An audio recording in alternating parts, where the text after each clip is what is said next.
I've heard it, I've seen pictures, I've seen videos, but no, experiencing this for the first time, it's wild. Matatu, the loudness of the music. No, look, this is a moving club. This is a moving club. Like, the music in these vehicles are louder than even nightclubs. What's up, everyone? You're welcome once again to Kama-Slide TV, and if this is your first time chancing on this YouTube channel, you are gladly welcome. Most of you already know I'm currently in Kenya, and it's only right I bring to you my first impression video. Yes, and that's what I'm about to do right now. Remember when I went to Uganda, I did my first impression video. You guys loved it, and so it's only right, being in their sister country or brother country, I should bring you same. So yeah, let's dig into the first impression video. I mean, it's going to be just within 24 hours or even less, so you shouldn't expect much. If you want much, my culture shock and stuff, they will come when I've spent some more days or a week, then I can bring you that. But for now, it's just the first impression video, how I was welcomed, how I was treated, what I have seen so far, which are fascinating, those that are not. I will just talk about all of that. So that's what we're about to do right now. So if you're not a member of this YouTube channel, if you want to be fun, just like this video, comment below, subscribe to the channel, and then you are just one of us like that without paying anything. Yeah, it's free. So why not do that right now? Go there, subscribe. Yeah, so let's dig into it. So I arrived after 12, like after midnight. So yeah, when I got out of the plane, the first thing I realized was the country was very cold. Yes, everything I'm talking about is based on where I'm coming from, and when I relate that with what I'm seeing over here, yeah, so it was very cold, and I kept saying it, it's cold over here, it's cold over here. Yeah, so it was it is very cold still. So yeah, that's the first thing I noticed. Then when I came out of the plane, I went on to the shuttle, yeah, the bus that will take you from where you land to the immigration area. I joined the bus. The first bus was full. I joined the second one. Then I got to the immigration. Once I got out of the bus, trying to enter the immigration building, there was a security personnel standing there. He just said, "Oga." I'm like, I watched him, then I smiled. Because, no, I don't know why anybody that sees me just think I'm a Nigerian. Same thing happened when I was in Uganda. They just kept saying I was a Nigerian, or I am a Nigerian, like that. So I just smiled and moved. But it just made me aware that in this country, they are going to refer to me as a Nigerian. So yeah, I just smiled and passed by. Then I went to the immigration area. When I was going, another police stopped me. I don't know if it's a police, custom officer. Yeah, the custom officer stopped me and was like, is this your first time here? I said, yes. Okay, do you need help? Do you want me to take you, walk you out of the place? Like, I don't know what he was trying to say. Like, he wanted to override, made it faster for me to leave. And I just told him, oh, I'll follow the due process. And he said, okay. Then I went. I didn't understand it proper. I don't know if he wanted to fast track things for me so that I sought him. But yeah, that was what he said. And I just said, I'll follow the procedure. And he said, okay. Then I went there. Yeah, you know, the locals, they have their area, and those who are using the ETA, we have our area. And those who are within the Eastern Africa but are not locals, are not Kenyans, also have their area. So yeah, I went to those of us using the ETA. And what? The guy asked me, what are you here for? I said, tourism purpose. Okay. Do you have your ETA? Then I showed him on the phone. Yes, it has been approved and all of that. You have your hotel reservation? I said, yes. I showed him. And then he said, okay. How long are you going to be here? I told him. Then he said, 4 fingers. They scanned my finger, then the thumb. This one also they scanned, then the thumb. Took a picture. He said, okay, you are good to go. He gave me my passport, and I went. Cool, simple, short. No, I mean, you know, it was very quick. Then I went to the area to claim my luggage. That's where it took a while. It took a while for it to come, though. So yeah, it took a little while for it to come. Then eventually it came. Then there was Wi-Fi in the airport, sharp, fast Wi-Fi. So I quickly booked an Uber. So when I was stepping out, a lot of taxi drivers, Uber drivers, And I mean, generally commercial drivers were out there trying to help you. You're welcome. Oh, where are you going? I want to help you, blah, blah, blah. I just told them I ordered for Uber. And they were still insisting. A lady actually wanted to push my trolley for me. She just wanted to do so that I could sort her out and stuff. But I mean, the distance was very short. And I just told her, oh, I'll handle it, blah, blah, blah. And I went. Then the driver came. First, let me talk about the airport. You know, when I did my first impression video about Uganda, I talked about the airport was very beautiful, it's very beautiful, and Kenyans came in the comment section. You know them, Kenya and Uganda, I always say they are like Ghana and Nigeria.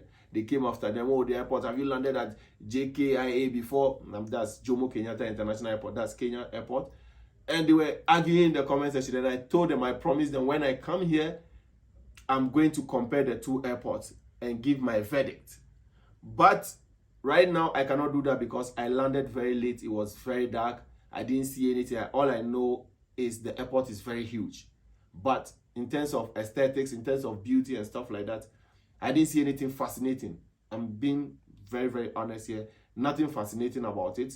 So yeah, that's about it. Maybe when I finally leave here, maybe I'll be leaving during the day. Then I have opportunity to scan through the airports, go to their all angles and see and compare that to Uganda. That's on the lighter side. That's those who know this channel, who were here when I went to Uganda. So yeah, that's it. And those TikTokers who commented, who made all those things, yes, it's just for you people. I'll do that in another video.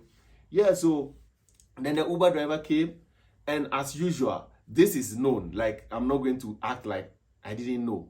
I know they drive on the right hand side, but because where I'm coming from, my country as a Ghanaian, and the country where I reside, Qatar, we always drive on the left side. So I forgot again, and I was going to sit down at the right hand side where I went, and I saw steer, and I came back. Then the driver just laughed and asked me, are you from Nigeria? I said, no, I'm from Ghana. He said, okay, same people. You drive on the left, right? I said, yes. Then we continued the journey. I started talking to him. He was a very fun person. Yeah, talking to me about the country. Then all too soon, we started the main road going to the inside of Nairobi proper. And I was seeing the eastern bypass, southern bypass, like some good roads. Then I asked him, why is he not using the top? I think the top road is very big because, and he said, oh, the top is the expressway. If you want to pay money to use it, it's very fast and all of that, you pay. But because it's late, it's 1 a.m. getting to 2, and so the down also, there are people, the roads are not busy, so he wants to use the down, he doesn't want to pay. Yeah, so it started using, but I saw some good roads. I mean, they are eastern bypass, like they call it express. The express road is kind of good, wide, and has these street lights and everything working proper. That's it. I give it to Kenya. You have it, your express road. I'm going to create another video to see how good the road is and everything around it. And ongoing also, I saw some huge building infrastructure. The infrastructure, the buildings are good. They are good. They have Kenya, no. Nairobi is good. So yeah, we are going to talk about that in subsequent video. But yeah, I just want you to know that they have good roads, nice buildings and stuff that night. So yes, that's about the road and the buildings and stuff like that. Now, fast forward, I get to my hotel room. Why do I keep saying hotel? I get to my Airbnb where I am currently. You can see it's a beautiful place. You can see from the background, everything is beautiful. I'm going to create another video about how much it costs, how you can get here. If you also come in as a first timer, it's very affordable. So I'll hook you up with the Airbnb person so that you get to negotiate with her. So yeah, but one thing I want to talk about this beautiful place is there is no AC over here. Aren't you surprised? No AC, no fun. At least give me fun. Because sometimes, you know, you are doing some activity, you get hot, you just want to, chill yourself, but there is no AC. There is no AC. There is no fun also. So I feel that's one thing they should improve on. They shouldn't take the fact that East Africans or Kenyans don't like AC and all of that, so it applies to everybody. No, people will come from Europe to lodge here. People will come from other parts of the world. Generally, are people that like to chill themselves. Some people are big and they like to have, a cozy room like that. So that's one thing I'll tell the owner. You guys need to fix the AC and stuff like that. So yeah, that's about it. I'll talk about the price and everything in other videos. So yeah, it's quite a good place. Has everything, hot shower and everything like that. Yeah. Then I woke up this morning trying to go to town to go and meet a fellow content creator. I just came out of the room. I was creating the content on my way before I meet her, and then on my way a police stopped me. I was actually filming some goats, and then there was a vehicle there. 2 people were sitting inside. They called me. They are police, and they asked me. They started speaking in Swahili, and I told them I don't understand. They said, "Where are you from?" I said, "I'm from Ghana." "Are you here illegally or legally?" I said, "Legally." He said, "Sure, bring your passport." I gave them my passport, and then they checked, and then he gave it to the other guy. The other guy spent a lot of time, just nothing unnecessarily, just trying to. Eventually, what did he do? Buy for my Oga lunch. That's what he said. Buy for my Oga lunch. And I said, "Oh, I don't really have shillings on me, so I'm not going to change some dollars." I just didn't want to give anything. I told him, "When I see you next time, I'll do something. Are you guys always here?" He said, "No." I said, "But I promise you." And truly, when I see them next time, I'll give them something, because they did not harass me that much. Even though they wanted something, they did not harass me. So I'll surely give them something. Where I come from, every time we and the police, we are like that. We always give them something. So yeah, it's normal. I'll give them. They did not harass me. And that's it. It was cool. Then I left. Then when I went to the roadside to pick a vehicle to the town, to the Nairobi CBD, that's the central business area of Nairobi. This their Matatu. Man, I've heard it. I've seen pictures, I've seen videos. But no, experiencing this for the first time, it's wow. Matatu, the loudness of the music. No, look, this is a moving club. This is a moving club. Like, the music in these vehicles are louder than even nightclubs. I don't know. I don't know how I'll say it for you guys to get it, but for me also, I know they play loud music in their Matatus and stuff. Like, Matatu is like their public transport, like the mini buses that convey people. Man, this is the buses I'm talking about. They put graffitis on it, very beautiful.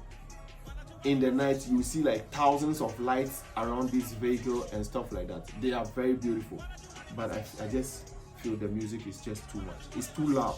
It's too loud, because what I do, I'm a health and safety practitioner, and we always check the noise level of things before even our workers. We check for them, and this is like 300 decibels. Like, I'm talking about how loud it is.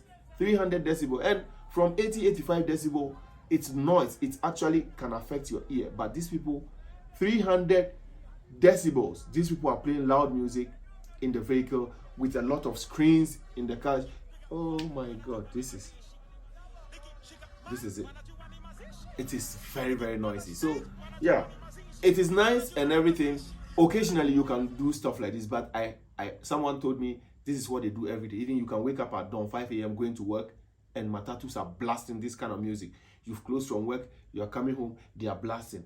Every time they are blasting. Which is, no, it's too much. I am not here to tell people to change, but I just want you to know that the way the generation is going, a time will come and you have a group of people who can't hear properly.